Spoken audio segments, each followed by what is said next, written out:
Now we have our Pexco City Post, the embedded anchor cup version that we'll be installing.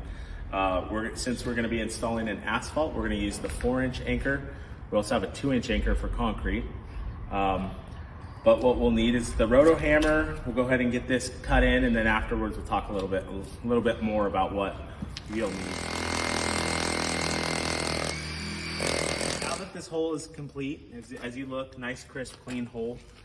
Take the cup off and just make sure that we are down, below surface, which we are. Okay. We'll go ahead and next step. So we're gonna go ahead and blow out the hole.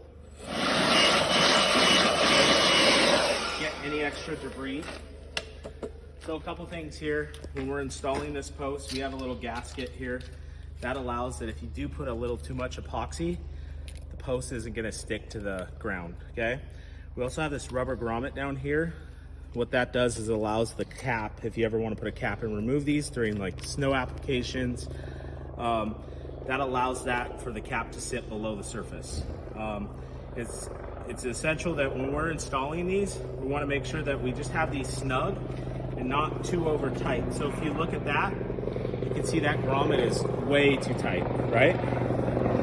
We want it to just set flush as such.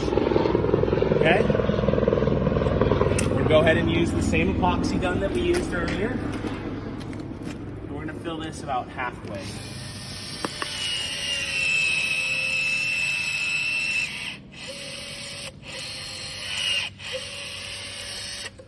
Okay, that's all set. Nice and snug here. As we install this, all we're gonna do is give it a little nice twist, and we're set.